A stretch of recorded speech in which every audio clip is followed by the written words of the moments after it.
Problem কি আপনার? আপনি আমার ছবি তুলেন কেন? হাই, আমি আমান, প্রফেশনাল স্ট্রিট ফটোগ্রাফার। বলতে পারেন আমি আমার এই ছবির দ্বারা অদেখা সৌন্দর্য ক্যামেরা বন্দি করি, যা খালি চোখে দেখা যায় না। ইভেন আমার ছবি তো ফেস টু ফেসও যায়। আপনি যদি চান আমি আপনার আরো কয়েকটা ভালো পোর্ট্রেট তুলে দিতে পারি। তো আপনি আপনার সৌন্দর্য বন্দি করুন না, আপনি আমার ছবি কেন তুলছেন? ও সরি, আপনি যদি এটা পছন্দ না করেন I am really so sorry. কিন্তু একটা ব্যাপার কি জানেন, সৌন্দর্য কোনো বস্তুর অলংকার নয়, সৌন্দর্য হচ্ছে বস্তুর আত্মা। আমি আমার এই শখের ক্যামেরার দ্বারা মানুষের সোলটাকে রিড করার ট্রাই করি। বাই দ্য ওয়ে, আপনি এই স্টেশনে বউ সাথে দাঁড়িয়েছেন কেন? Are you in travel? Do you need any help?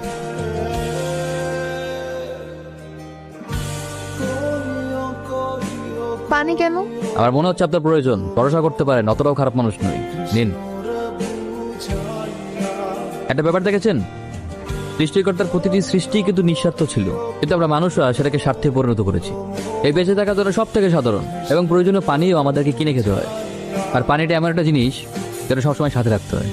একজনকে পাওয়ার জন্য সবকিছু ত্যাগ করে চলে আসছি, জানি না সে আসবে কিনা, তবুও তার জন্য অপেক্ষা করছি। আমি কিন্তু বিশ্বাসঘাতক নই। সুন্দর একটা মেয়ে যখন চোখের সামনে কাঁদে, ওই দৃশ্যটা শুধু দুঃখজনক না, এটা ভয়ঙ্কর। কারণ সেই অশ্রু সৌন্দর্যকে ভেঙে দেয় বিব্রতকর এক অসহায়তায়। এটাই হচ্ছে এ যুগের ভালোবাসা। তবে আমি এই যুগের হলেও আমার ভালোবাসা কিন্তু এই যুগের না। এই মেয়েটিকে আমি বলতে পারছি না কেন, বারবার শুধু তারই কথা মনে পড়ছে। কেন কেন যেন মনে হচ্ছে সে আমার খুব আপন, তাকে আমি চিনি খুব গভীরভাবে।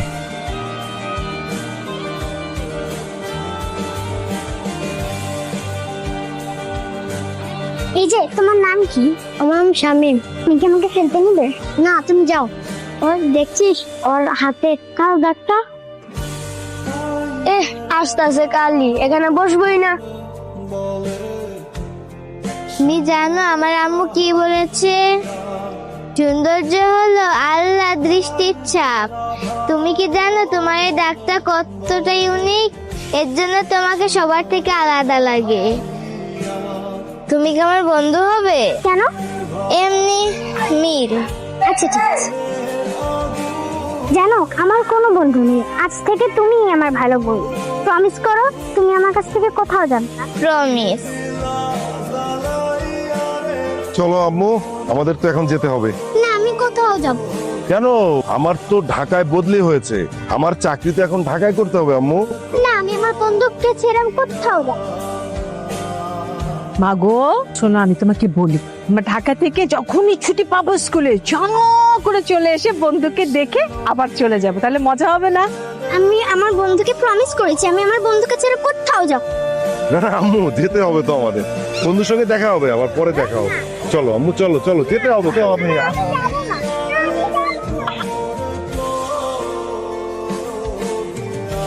ছাড়ো।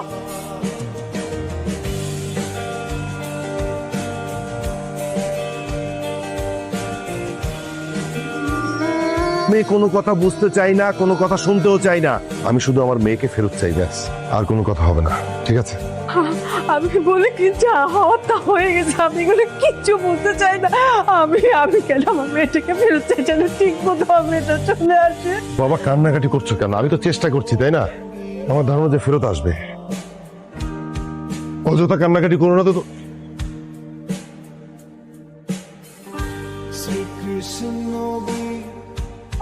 আম্মু, তোমরা আমাকে মাফ করে দিও। আমি তোমাদের বিশ্বাস ভরসা নষ্ট করছি, তোমাদের কষ্ট দিচ্ছি। দেখো, কষ্ট দেওয়ার ফল পেয়ে গেছি অলরেডি। তুই যে তোর ভুল বুঝতে পেরেছিস, এতেই চলবে। আর আমাদেরও তো ভুল হয়েছে যে আমরা তোর মতামত নেইনি। এখন আর কান্নাকাটি করতে হবে না, যা হবার তা তো হয়েই গেছে। যা ভিতরে যা। এই হচ্ছে আমাদের দেশের অবস্থা, দেখতেই পাচ্ছেন। নির্দিষ্ট বাস স্ট্যান্ড থাকা সত্ত্বেও বাসগুলি রাস্তায় দাঁড়িয়ে এলোমেলো যাত্রী ওঠানামা করতেছে। সামনে একটি হসপিটাল আছে, যে কোনো সময় দুর্ঘটনা ঘটে যেতে পারে। সরকার আইন মেনে কেউই চলতেছে না। Is it live? ইয়েস, আপনি হচ্ছে যানজট হিসাবে কিছু বলেন। হ্যাঁ, আমি বলতে চাই please. Hello Sara, it's me. ভাই ভাই ভাই প্লিজ আমাকে বলতে দেন না ভাই, আমার জীবন মরণের প্রশ্ন, please please. Hello Sara, it's me Aman. Remember ওই যে সাথে বাস স্ট্যান্ডে দেখা হয়েছিল? স্যার আমি তোমাকে সেদিন প্রথম দেখার পরে বুঝতে পেরেছিলাম it's you, my school friend. Sir তোমার মনে আছে তোমার হাতে সেই ইউনিক চিহ্নটা? আমি ওটা দেখেই বুঝতে পেরেছিলাম যে তুমি আমার সেই স্কুল ফ্রেন্ড সারা। সারা আমি তোমাকে আবারও পেয়ে হারিয়ে ফেললাম। আমি তোমাকে কত জায়গায় খুঁজেছি। আই ডোন্ট নো যে তুমি এটা দেখছো কিনা। সারা, তুমি যদি এটা দেখে থাকো please please please do contact with me. Here is my contact number 0179। Thank you very much, thank you very much. Hello, hello Aman, আমি সারা। High, high. কেমন আছো? ফাইনালি আবারও দেখা হয়ে গেল। 15 ইয়ার্স, কম সময় না। ভাবা যায় 15 বছর পরে আবারও স্কুল ফ্রেন্ডের সাথে দেখা। কি মিরাকেল, তাই না? কেমন আছো যারা? আমি ভালোই আছি, কিন্তু আমি ভাবছি তুমি এতটা ড্রামাটিক কবে হলে? না মানে সেদিন আমাদের স্টেশনে দেখা হলো, এরপর তুমি আমাকে চিনতে পেরে কি ড্রামাটিক ভাবে খুঁজে বের করলে? ব্যাপারটা একটু অদ্ভুত না? শোনো, টান থাকতে হয়, বুঝছো? মানুষ এমন এক প্রাণী, যদি তার ইচ্ছে শক্তি থাকে সে দুনিয়ার সবকিছু করতে পারে। আমি বিলিভ করি। তুমি কিন্তু সেই ছোটবেলার মতোই আছো। তোমার মনে আছে ছোটবেলায় আমি কত ইন্ট্রোভার্ট ছিলাম, কারোর সাথে মিশতে পারতাম না, আর একমাত্র বেস্ট ফ্রেন্ড বলতে তুমিই ছিলা। ছোটবেলাটাই ভালো না? আমরা কত ইনোসেন্ট ছিলাম, লাইফে কোনো কষ্ট দুঃখ কিছুই ছিল না। প্রতিটি মানুষই তার লাইফের বেস্ট ডেজগুলো স্কুল লাইফে কাটায়। একটা মানুষ তার প্রেজেন্ট লাইফে যত ভালো থাকুক না কেন, সে বিশ্বাস করে সে তার পাস্টেই ভালো ছিল, যার জন্য প্রতিটা সময় প্রতিটা মুহূর্তেই সে তার পাস্টকে মিস করে। আচ্ছা, সেদিন তারপরে কি ঘটেছিল? সেদিন আমার সবটুকু বিশ্বাস ভেঙে গিয়েছিল। বাসায় ফেরার পর বাবার দিকে তাকাতে পারছিলাম না।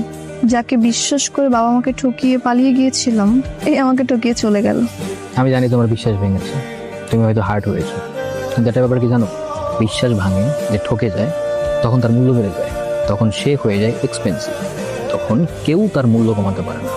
আমি বিশ্বাস করি যতটা তুমি ভালোবেসেছো তার চাইতে তুমি অনেক বেশি শক্তিশালী। হ্যাঁ, এই জন্যই ভেবেছি এখন থেকে আর প্রেম নাই, নিজেকে ভালোবাসবো। এখন না কারো প্রেমে আর ভরসা পাই না, বিশ্বাস হয় না, তাই ভেবেছি নিজেকে সময় দিব, নিজেকেই ভালোবাসবো। রাইট, এটাই আসলে হওয়া উচিত। বাদ দাও, আমরা একটু বেশি গভীরে চলে গেছিলাম, এত গভীরে না যাই। কি খাবা বলো? আমি স্পাইসি লাভার। ঝাল ঝাল ফুচকা। হ্যালো, কি করছো? Nothing special. তুমি? এই তো তোমার কথাই ভাবছিলাম। কি বলো, আমার কথা ভাবছিলি? কি ভাবছিলি? আমি ভাবছিলাম তোমাকে দিয়ে আমার কাছে সুন্দর ছবি তোলাবো, আমার মন ভালো করার জন্য। হ্যাঁ শিওর। একটা ব্যাপার দেখলাম, আর কিছু পারুক আর না পারুক, একটা ভালো ছবি বা গুড ফটোগ্রাফি একটা মেয়ে মানুষের মন ভালো করতে যথেষ্ট, for any day any situation. কি ঠিক বলছি তো? সেদিন আমার কান্না করা ছবি তোলা দেখে বুঝেছিলাম you can touch the soul. কেমন লাগছে আমাকে? তোমাকে সম্ভব সুন্দর লাগছে। সম্ভব সুন্দর মানে? কারণ অসম্ভব সুন্দর বলে তো কোনো কথা নাই, যেটা অসম্ভব সেটা অসম্ভব, তাই সম্ভব সুন্দর লাগছে। আচ্ছা তাহলে চলো আমাকে ছবি তুলে দাও। চলো দেখতে যাই।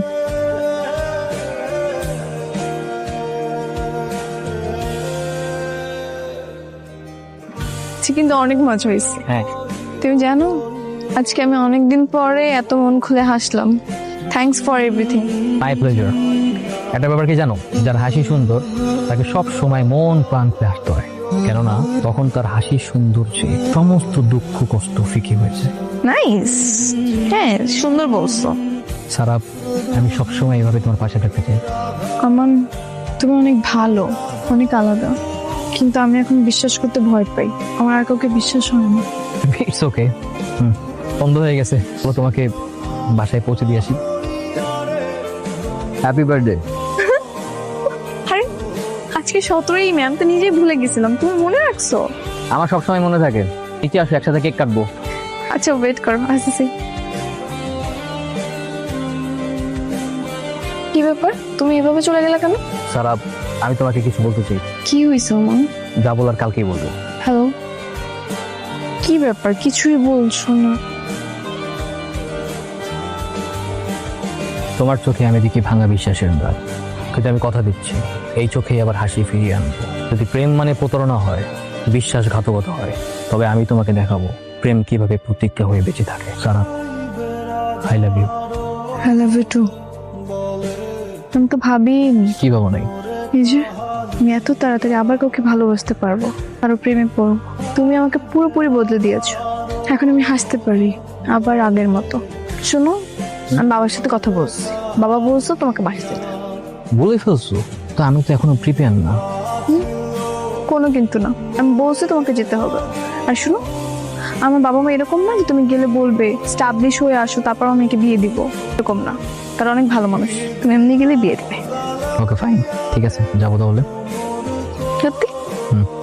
বাবা, ও আমাদের বাসায় কেন? আর ওকে বাসায় বসতে দিছো কেন? এই, তুই আমাদের বাসায় আসছিস কেন? হ্যাঁ, আমার সাথে চিটিং করার পর তুই আমাদের বাসায় আসছিস? চিটার, বেঈমান। স্যার আমার কথা শুনো প্লিজ। যদি বেঈমানি করবি তাহলে কেন ভালোবাসছো আমাকে? কথা শুনো প্লিজ, আমার কথাটা শুনো, তারপর তোমার যা মন চাই তুমি বলো আমাকে। চুপ থাক, ও কি বলে শুনি। আমি তো সেদিন বের হয়েছিল তোমার সাথে দেখা করার জন্য। এই টাকা দিলি কে? সরি ভাই, আমি ভাই এটা কি ভাই? মোবাইল দে ভাই, আমার গার্লফ্রেন্ড ওয়েট করতেছে ভাই। ভাই ভাই ভাই এটা করে না ভাই। কোথায় আছে ভাই? ভাই আমার তো কোনো ওয়ে ছিল না তোমার সাথে কন্ট্রাক্ট করার। আমি 1 মাস ধরে হসপিটালে ভর্তি ছিল। সরি, আমি বুঝি নাই তুমি এরকম সিচুয়েশন হ্যান্ডেল করছো। আমি ভাবছি তোমার সাথে বেইমানি করছো, আমি অনেক কষ্ট পেয়ে গেছিলাম। It's okay, I love you. Thank you so much. কিচ্ছু হবে না, তুমি আসছো না, এখন সব কিছু ঠিক হয়ে যাবে, কিচ্ছু হবে না। দেখো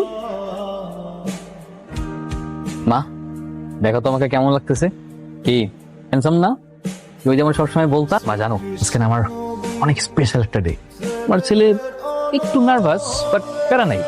আমি জানি আমি সব ম্যানেজ করতে পারবো, কারণ আমার মায়ের দোয়া আমার সাথে সব সময় আছে, এটা আমি বিশ্বাস করি। আমি সব ম্যানেজ করে ফেলবো, তুমি কোনো চিন্তা করবো না, ঠিক আছে মা? হ্যালো। আমার আমি জানি না আমি কথা বলে কিভাবে বলবো।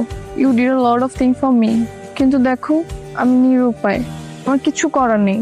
আমি ভেবেছিলাম ও হয়তো আমার সাথে বিশ্বাসঘাতকতা করেছে, কিন্তু ও তো পরিস্থিতির শিকার। বলো এখন আমি কি করব? আমি তোমার উপর সারা জীবন কৃতজ্ঞ থাকবো। তোমার সাথে কাটানো এই একটা মাস আমার লাইফের সবচেয়ে সুন্দর সময়, কিন্তু আমি তোমার সাথে থাকতে পারতেছি না। আমি আবিদকে ভালোবাসি, আমি ওকে ফেরাতে পারবো না। Try to understand please. তোমার আমার ভালোবাসাটা শেষ হয়ে গেছে, আমি একা। বাকিটা জীবন হয়তো আমার শূন্যতার মাঝে ভাসতে শিখবো। স্যার আমার কেউ নেই, আজ থেকে আমার কেউ নেই, শুধু আমি একা আর আমার ব্যথা। থেকে তোমাকে ছোঁয়ারও সাধ্য নেই আমার।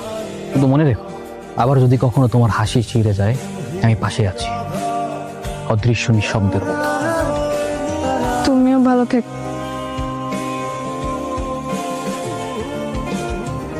সত্যিকারের প্রেম কখনো ভাগ্যে মেলে না। যাচ্ছি আমি এই শহর ছেড়ে, চাই না কোনো স্মৃতি থাকুক, কোনো ছাপ থাকুক এখানে। মুছে যাক সব,